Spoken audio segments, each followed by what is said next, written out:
Good morning students, I myself Divakar Pandey from Kunti Nagar Modern English School, Nevada, and welcome to you in your e-learning class.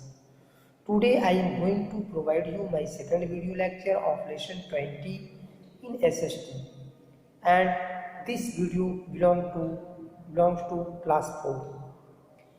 The chapter is our government. As in my previous video I have discussed you about the structure of government, that in a democratic system government is divided into three parts. It means it is called the separation of government. First the legislature, second the executive, and third is the judiciary. As I have told you, the legislature is the law-making body of the government, and the executive is that branch of the government which is responsible for the implementation and the execution of the laws made by the legislature. It means विधायिका, कार्यपालिका और न्यायपालिका, ये सरकार के तीन अंग होते हैं. First of all we come to know about legislature, that is called विधायिका. विधायिका का काम कानून बनाना होता है और कार्यपालिका का काम विधायिका के द्वारा बनाए गए कानून का पालन करवाना होता है. Now after it we come to know about judiciary. Yes, the third branch of the government is the judiciary. Its main function is to ensure that all the government's work is done in accordance with the rules laid down in the constitution. If any action violates the country's law or constitution, judiciary has been given the power to override it and declare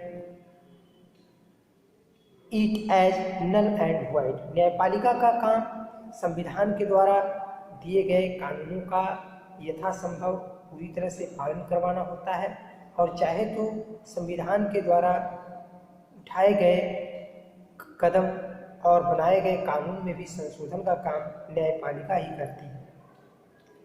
इस तरह से न्यायपालिका का काम किसी भी तरह से कानून का पालन करवाना होता है. तो like this I have discussed you about the structure of government, and now I am going to discuss about central government. Yes, central government and a state government and local government, there are three levels of government in our country. So first of all we come to know about central government. Government in India function at the three levels as I have told you. यानी भारत में सरकार तीन स्तर से काम करती है. पहला सेंट्रल केंद्र स्तर पर, स्टेट राज्य स्तर पर, एंड लोकल और स्थानीय स्तर पर. In this chapter we will discuss only the first two levels, that is the central level and the state level. इस अध्याय में हम केवल दो ही सरकार के बारे में चर्चा करेंगे, एक केंद्र स्तरीय और राज्य स्तरीय.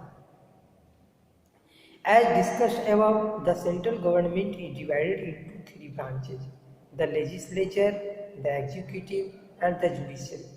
केंद्र सरकार तीन तरह की शाखाओं में बटी हुई है: विधायिका, कार्यपालिका और न्यायपालिका, जिसके बारे में मैंने पहले ही आपको चर्चा किया है.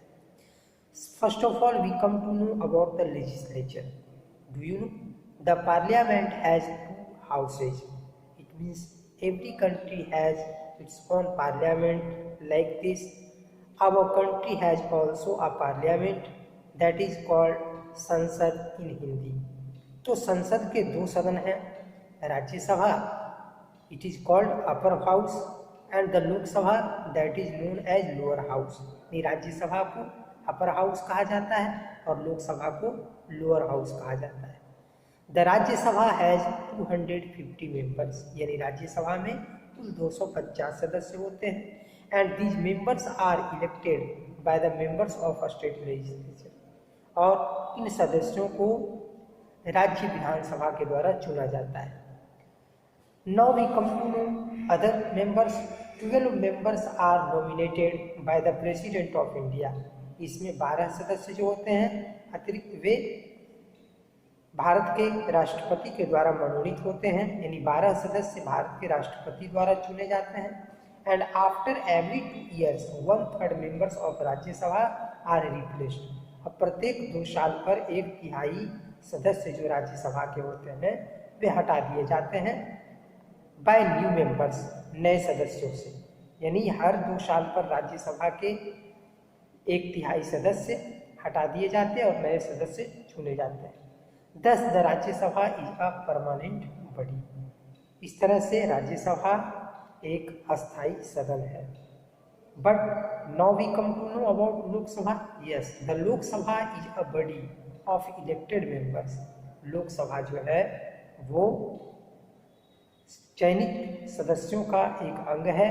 Men and women of 18 years और एवं cast their votes to elect their members. यानी जो भी व्यक्ति स्त्री या पुरुष 18 साल से ऊपर के हैं वे लोकसभा के लिए अपना वोट दे सकते हैं, लोकसभा के सदस्य के चयन के लिए अपना वोट दे सकते हैं। Members are elected for a term of 5 years। इस तरह से लोकसभा के सदस्य 5 साल के लिए चुने जाते हैं।